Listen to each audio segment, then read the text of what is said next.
I've tested over 10,000 meta ad creatives across over 100 brands in the last 18 months, and after Andromeda dropped, I watched hundreds of advertisers completely panic. ROAS tanking from 3x down to break even overnight. Brands that were scaling smoothly at 300k per month suddenly couldn't spend past 90k without bleeding money. But here's what nobody's telling you: the brands that figured out Andromeda didn't just survive, they absolutely crushed it. We scaled a supplement brand from 500k to $1.4 million per month in 90 days, and automotive accessories brand went from 90k to over $2 million per month in revenue in 7 months. We had single ads spending nearly 6 figures while maintaining 3 ROAS. And the key difference here with all of these case studies and all of our results, they stopped testing random creative and they started testing with a system. See, everyone on YouTube, X, LinkedIn is telling you to test more ads, diversify your creative, but what does that actually mean? How do you know what to test? How do you know when you found a winner? And how do you actually scale it without killing performance and ROAS tanking? That's exactly what I'm breaking down in this video.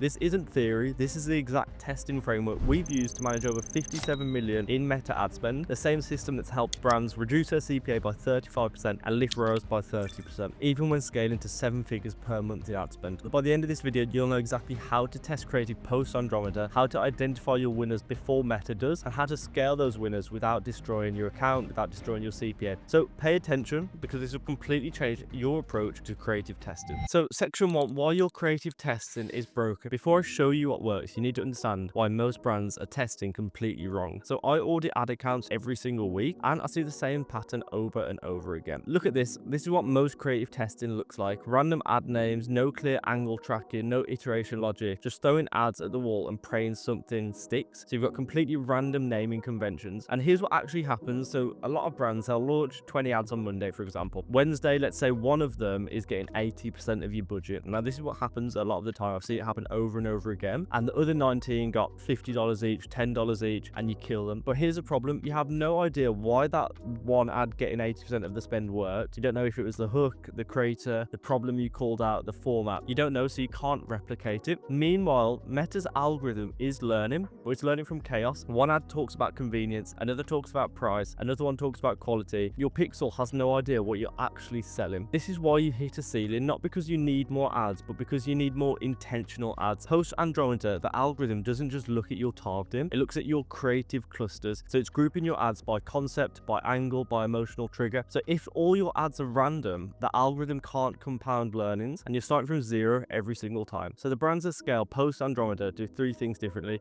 1, they know they're winning angles before they even make the ad. 2, they test with structure, not just volume. And 3, they have an iteration system that compounds winners instead of constantly searching for new ones. And this is the framework that I'm about to run you through, so you can take this with you and start scaling. So section 2, the Andromeda testing framework. Phase 1 is where most people completely skip, and it's the reason that ads actually failed. You cannot brainstorm your way to a winning angle. You can't come up with winning angles in a Google Meet. Your customers have to tell you what works, and the fastest way to extract winning angles is from using customer reviews and let AI do the heavy lifting. So let me show you how to do this. I'm just getting AG1 up because I've got thousands of reviews. So you want to come on here and you can see you've got tons of reviews on here, and you want to do this for your product. You can do this on your product page, on your actual website. You should have post-purchase surveys. You should have your reviews consolidated in one place. But Amazon reviews for your competitors can work as well. Now, if you are using Amazon, you can use a tool to export all of the reviews. If you're using Shopify reviews, you can use a tool on Shopify, an app on Shopify, to export all your reviews as well. So first of all, you need to export these reviews. So you can use scrapers to get your reviews from Amazon. You can use tons of tools, or you can actually go to the website and copy and paste them. Now, I'm going to go and collect a load of reviews from AG1 from their website and from Amazon, and then I'm going to take them over to Claude. So I'm doing this as a paste for now, and you can see the actual prompt that I use. So analyze these customer reviews and extract the exact language customers use to describe their problems, emotional states, so they're frustrated, desperate, embarrassed, hopeful, failed solutions they've tried before buying, specific transformation language, so how they describe before and after, it's very important, and social or lifestyle impacts mentioned, and then format as pain point, emotional trigger, failed solution, or desired outcome. So if you want this prompt, I'd recommend just screenshotting it and asking ChatGPT or Claude or something to send it back to. Now, if you can get a CSV file, even better. So I've just pasted a bunch since I'm not doing this for a client of ours or someone I have reviews. So I'm just going to do this for this example. But if you can get a CSV file, use Claude, ChatGPT or Gemini is obviously really good at the minute as well. And then put this prompt in and let's see the AI and the magic that it comes up with. So with these reviews, it's very important to get a mix. So I've got around like 500 here, I believe, a mix of 3-star, 4-star, 5-star reviews. And you want the middle reviews because that's where people are brutally honest about what works and what doesn't work. 5 stars usually people just being nice, but it's good to see as well. 1 star is usually people being picky and one-offs. The middle ground I've found is where you get that good solid feedback that can help you. So here we've got pain point analysis and we've got different examples here. So the tasted horrid is horrid, makes me gag, unbearable, absolutely horrific, and then emotional triggers here, frustrated and waste anxiety, failed solutions. I tried several times, it made me gag. I had to switch to berry. I have to mix that into the AG one. It's still really hard to drink. After shaking, stirring and blending, doing everything we could to incorporate the powder, we were still left with foam and grittiness. That's super great because it gives you tons of different angles there. So we got more pain points, digestive distress, energy depletion, supplement overwhelm. So I don't like taking supplements mainly because it's inconvenient. Price shock and value anxiety, package frustrations, missing starter kit items, which is an interesting one. And then we've got the transformation language, constantly be worried about what I ate, no energy throughout the day, 2-3 p.m. slump, looking for anything to pick me up, constant bloating. So these are directly from the reviews, which is great. So before, then after, stay fresh all day with no fatigue. This is great kind of headlines and hooks that you could use. My bloated tummy returned to normal, makes me feel 20 years younger. So that actually came directly from the reviews. This is the kind of stuff that is absolutely golden with your research section in the ad. Skepticism and proof language. So I don't feel or see any difference depending on the messaging style that you're using, like what persona you're targeting, whether it's kind of top of funnel, middle of funnel, bottom of funnel. You can really use different sections here. So this skepticism really is for middle of funnel towards bottom of funnel. So people who are like really considering buying, weighing up their options. It's a great angle. This one right here, I just noticed I'm a nurse. I was pleasantly surprised by all the research backing in its benefits. So that's a great angle as well. You could do an authority ad with a nurse and pull it from this review directly because it is obviously legit coming from them. We have social and lifestyle impacts as well. So great supplement for people that are on the go. I keep the bottle next to my coffee maker and drink it first thing in the mornings. Yeah, really good reviews, extracted tons of different angles. And the main difference is we didn't spend 30 minutes kind of going through nitpicking every review manually. We processed these 500 in about 10 seconds. And look at the language, it's super authentic. It's not marketing copy, it's raw customer language. So you want to take this and you want to turn it into testable ad angles. So rather than just taking it as is, but really, honestly, it's organized these really well. So a lot of them, for example, this nurse one, we could turn this into, that's an authority ad coming from a nurse where you're going through educational top of funnel angle, because you basically go through the research and benefits of it as well. So educational angle and benefits it had on her and friends, for example. So that's a great angle there that you've got nurse who's basically educating and saying how surprised she is on all of the research, and then also going through the benefits that it had on her and her friends and the noticeable difference. You want to go through the analysis and basically pick out different things like that based on the personas that you have in mind. So you should have key personas for your product and key angles. That's what you want to be looking and mapping this out as in a full funnel way as well, which we're going to move on to as well. Now here's the key. So you're not just looking for pain points, you're looking for 3 main things. So 1, the exact language that they use, not just like digestive discomfort, which is marketing speak. They say things like, my stomach looks like I'm 6 months pregnant, or I was bloated for 3 months before this, for example. 2, their emotional state. Are they frustrated, embarrassed, hopeless? That's what makes them click, if you can make that resonate with them. And then 3, what they've already tried in the past. So this is golden, and you can call out failed solutions in your hook immediately and position your product as a thing that finally works. Now you can do this with any review source, so Amazon, Trustpilot, Judge.me exports, post-purchase surveys, and you can come out with some really great examples. So let me show you what happens when you can turn this into an actual ad. So this is an ad that we made for a client of ours a while back, and we actually pulled this language specifically from their reviews, and it performed really well. Pretty much we saw a common theme. The main users of this at-home workout brand were people who preferred to work out from home and found the gym uncomfortable, and they were looking around for basically Pilates alternatives. So that was the 3 main things that we saw, and we turned this directly into kind of like this advertorial style ad, and it performed really well. So just using their direct language. Now, another example, this is a very bottom of funnel style creative, basically an Instagram comment reply style. So this is a very common, we're seeing work really well for our clients at the minute, but something that we saw pop up in the reviews quite frequently was that these customers didn't know that they sold more than just cleaning products. They actually sell things like skincare, they sell vitamins, kitchen, baby, pet, and so much more. So we actually exported these guys' reviews on the website. Now, we don't work with these guys, but we exported them and had a look, and we noticed that this was something that kept cropping up, and that's why they've made this ad to answer a bottom of funnel kind of question. Now, there's tons of questions and FAQs that you'll see that customers had, and they're like, oh, I didn't realize that you actually did this. And you might notice this on your comment sections, on Facebook ads, on TikTok comments, on Instagram organic. If you see comments keep cropping up, you can make a bottom of funnel style static just like this. Now, we've had static ads spend over 600k on a single static ad, and that's what happens when you get the language right and you really make it resonate with the customers. You can scale static ads like never before, and when you do this with videos, they can scale even more. So this is the foundation of the entire framework. You extract angles from your customers using AI, you turn them into testable hooks and angles, and when one hits, you scale it across multiple formats. So write them down, because we're going to use this in phase 2. So phase 2 is structured testing. Now that you have your angles, here's where most people screw up. They make one ad per angle and call it a test. That's not a test, that's a gamble, it's a coin flip. Post-Andromeda, you need to test with structure. Now here's what that means. So you need creative diversity across 2 dimensions. You have messaging and you have format. So these are the main 2 dimensions where you need creative diversity in 2024. Now, when we look at the messaging side of things, so we have a 3-tier funnel. I'm going to keep it as simple as possible. So top of funnel here, this is where you have content that educates, entertains, problem solution videos, maybe even founder story ads that's going to be getting attention, podcast style breakdowns. These reach people who don't even know that they have a problem yet. So they're not in buying mode. You need to hook them with value first. Podcast ads, problem to solution, founder story ads, we'll put an F in there just so you can remember it. So now I'm going to get the text up just so you can remember these properly. But some examples of, if we make this bigger, something that could work top of funnel, like 3 signs your gut health is destroying. That would be something that's top of funnel. Why bloating after meals isn't normal. That would be a second example. This one supplement doctors won't tell you about.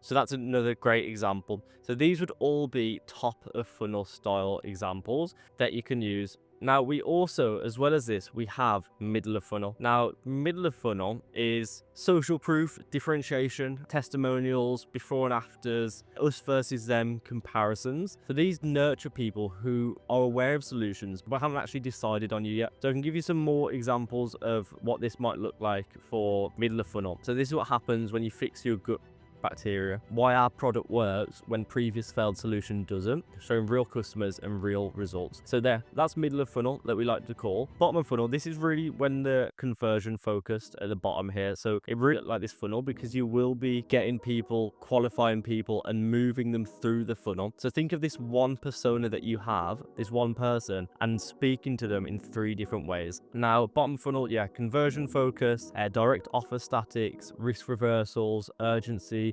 and scarcity.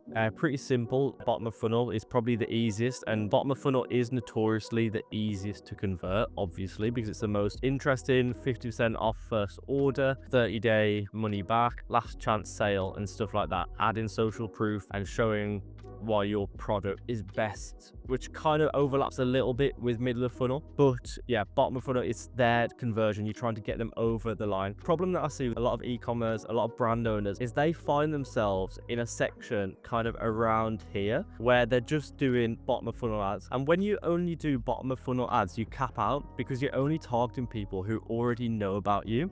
This full funnel means that you're attracting new customers at the top with top of funnel content, you're nurturing them with middle of funnel content, and you're converting them with bottom of funnel content. And here's the best part, you don't manually retarget them, you just let the algorithm do it automatically when you have diverse creative in your account with these different messaging styles. So you don't need to actually set this up. So I've got 3 examples I'm just going to play 5 to 10 seconds of to show you examples of different ads in different parts of the funnel. So this would be a top of funnel ad. You've got authority figure, dentist. I'll play it and you'll kind of understand why. This could be the reason your breath stinks. This is a So I don't really need to play more than that 3 seconds to show you. It's a very educational ad. It's enticing people in, and it's obviously going to be educating them because it's saying this could be the reason for your problem, basically. So it's enticing people who have this specific problem and educating them. Now we've got an ad from the same brand, and I'm going to show it you and explain. You can have a think of where you think this is in the funnel, and I'll explain why I think it is where it is. These will whiten your teeth. No zing and no zap. Not after days or weeks. Just one 30-minute application. One, it whitens. So I'm going to say this is a middle of funnel ad because it's going in saying this will whiten your teeth. People who watch this are obviously interested about having whiter teeth. So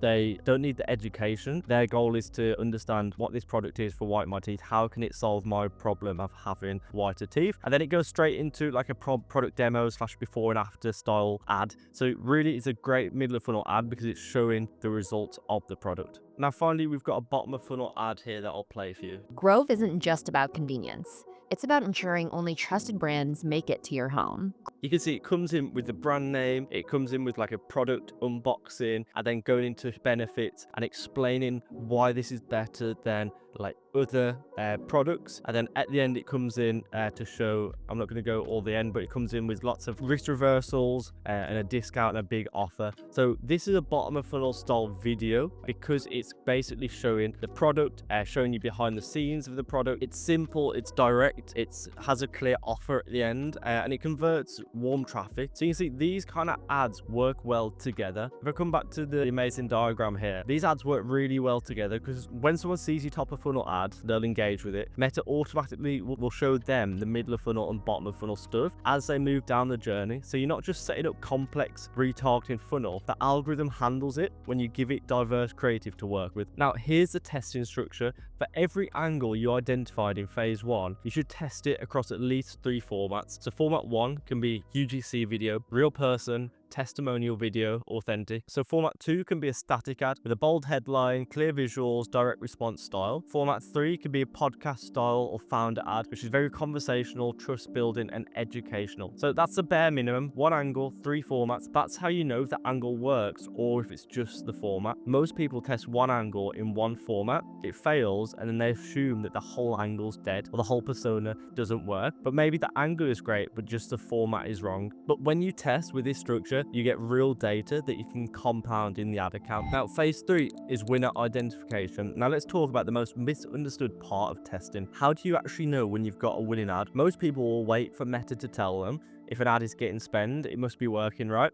But that's wrong. So let me show you something. So look at this ad account here. We can see I've ranked the ads in the last 30 days just by the amount spent and the ROAS here. But the metric that I just want to pay attention to a little bit is the frequency that we're seeing. So the frequency, I feel like it's definitely an underrated metric. Like if an ad's getting a ton of spend, the purchase ROAS is maybe break even, just maybe below target, but the frequency is super low. And you've actually got a top of funnel ad, and I'm very conscious about turning ads off that are in that state. So I just wanted to explain this kind of theory for you here. So a lot of these ads, 1.55 is actually a relatively low frequency. So you consider these kind of bottom of funnel. When you start seeing ads that are above 2, 3, 4 in frequency, these are definitely more bottom of funnel style ads. So you can see these ads are blurred out, but these ads are kind of the one's a catalog ad, one is a static ad here. These are obviously video ads that are more top of funnel, explaining problems, explaining about the product, which is something to bear in mind when you turn in ads off and turn in new ads on. When you actually look at the frequency, you can begin to understand where it sits in the funnel, and you might see an ad that isn't getting the best result but is driving tons of top of funnel traffic. Now when you get to the point where you're spending upwards of 6 figures to 500k a month on Meta ads, it's definitely something to consider, and maybe letting ads run a little bit if they're just at break even a little bit below break even if the frequency is super low, because it might be improving the overall account performance. This is how we usually identify winners. You look at 3 layers of data. The most important layer is the truth. So ad spend, CPA, ROAS. These are the only metrics that you actually make decisions on. If your ROAS is good, your CPA is on target, the ad stays, period, pretty much. Layer 2 would be funnel diagnosis. So click-through rate, conversion rates, AOV, CPM. These tell you why your ROAS is what it is. So I've got tons of videos on these 4 key metrics, so I won't go too much into detail, but ROAS is only a combination of those 4 metrics. So if your CPMs are good, your AOV is good, conversion rate is good, it is all staying the same, but click-through rate is changing, then you can see that ROAS will change as a result of that pretty much. So if you keep all those metrics the same and double conversion rate, your ROAS doubles as well. So it's good to see your full funnel there, because you can basically see from a bird's eye view what the bottleneck is in your ad account. Now layer 3 would be creative intelligence. So hook rate, hold rate, engagement, shares. These help you reverse engineer winners and understand what resonates, but you don't make decisions based on them. If the CPA is way above target and click-through rate is low, the hook probably failed, so you should iterate on it. If CPA was good, but it started climbing, so that the ad's fatiguing, you should be iterating on it.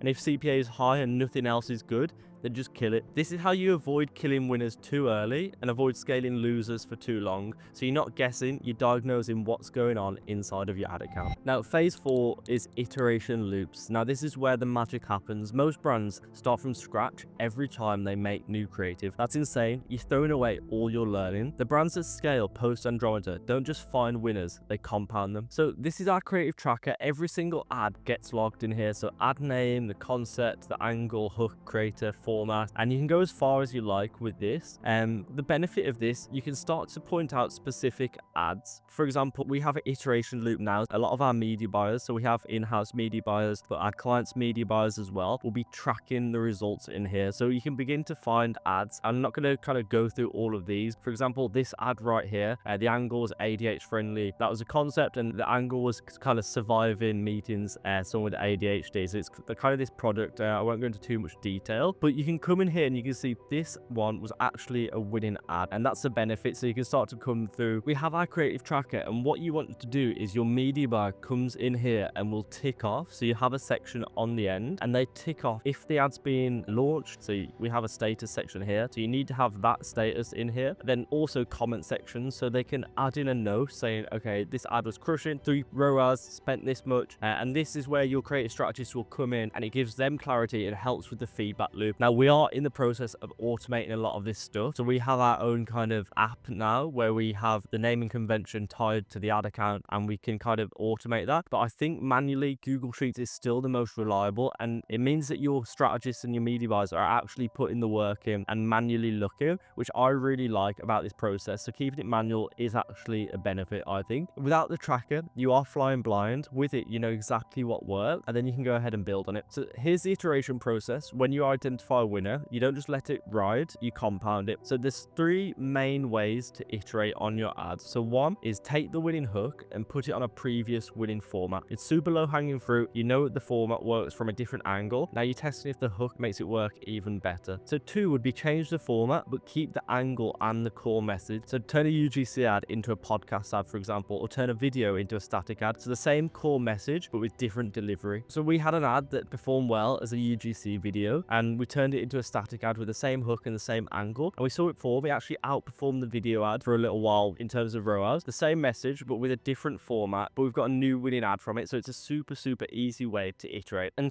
3 is make hook variations of your winner. So we do a minimum of 5 different hooks on the same concept, but we make these hook variations different to register as a new ad in Meta. So you've got to make them like different enough so Meta can recognize it as a different ad. So the same body content, but different first 3 to 5 seconds. An example of an ad set where we've got the same angle, the same creator, the same core script, but 5 different hooks. So look at this ad set here. We've got an ad set with 6 ads inside. I can see I've got 5 of the hooks written down. We've got one that's bloating after every meal. Why does my stomach hurt after eating? Tried probiotics and still bloated. Your gut bacteria might be dead. This is why nothing works for your bloating. And they've all got different visuals as well. But you can see Meta has only really liked the performance of one, and that's what it's spending on. The others have got decent return on ad spend and they've got decent CPAs. However, only one is getting significant spend. The others haven't spent over 1K. So you can see one's crushing it and the others aren't really getting too much spend. And we're basically testing what spoken hook work, but after Andromeda, we've really tried to make as much variation as possible. So even visuals we're changing. And then we basically see out of these which works the best, and we'll double down next round, focusing on the one that obviously performed best. And this is how you scale without constantly searching for new ideas. So you find something that works, one angle, and then you test it in every format. You test every hook variation, every creator style, and you're not just guessing here, you're compounding the result. And here's the key: after a few months of testing, you'll begin to spot patterns. So you can see that on average, a certain angle works best, a certain concept works best, and then you can begin to scale it and really get the iteration loop tighter and tighter. So these insights are worth 7 figures, because now you're not just testing blind, you're actually stacking what works in the ad account, you're stacking the angles in the ad account. And when you launch new creative using proven formats, proven hook structures, proven angles, and you're just basically remixing them, and that's how you test 10,000 ads and still learn something new from each one. Section 7, the biggest testing mistakes. So before we wrap up, let me save you from the 3 biggest testing mistakes that I see post-Andromeda. Mistake 1 is killing ads too early. If an ad is getting spend, Meta sees potential, the algorithm is learning. Don't kill it after 24 hours because it hasn't converted yet. Let it run for a minimum of 3 to 5 days, and if it's spending but CPA is high, iterate it first before you kill it. Change the hook or potentially try a different format. You've already paid for the learning, don't just throw it away. Mistake 2 is testing without tracking. I cannot stress this enough. If you don't log ads in a tracker, you're wasting money, period. You need to know what angle was tested, what format, what creator, what hook. Otherwise, you can't compound winners. And don't just track winners as well. You can track everything, because sometimes an ad that failed at $500 spend can become a winner when you change one element. And finally, mistake 3, optimizing for anything except purchase. I still see brands optimizing for add to cart, view content, even traffic, and you're training your pixel wrong. If you're a $100 million brand, I can see why you might look for traffic and awareness campaigns. But for most 7 to 9 figures brands post Andromeda, the algorithm is even more sensitive to your optimization goal. If you optimize for add to cart, you'll get people who add to cart, but they won't buy. So always optimize for purchase, always. So avoid these 3 mistakes and you're already ahead of 90% of advertisers testing on Meta right now. All right, let's bring this home. Here's your exact action plan for testing post Andromeda. Step 1, spend 30 minutes mining customer language, Reddit, reviews, surveys, find 10 angles at a minimum. Step 2, for each angle, create 3 format variations. So UGC, static, podcast. That's your first testing batch. Step 3 is set up your creative tracker, log every ad with angle, format, hook, and performance data. Step 4 is let ads run a minimum of 3 to 5 days, and then use a decision framework to identify winners. Step 5, when you identify a winner, immediately create 5 hook variations and 2 format iterations. Step 6 is track patterns. After 30 days, look at what's working and double down on those formats and angles. This framework is how we've generated over $57 million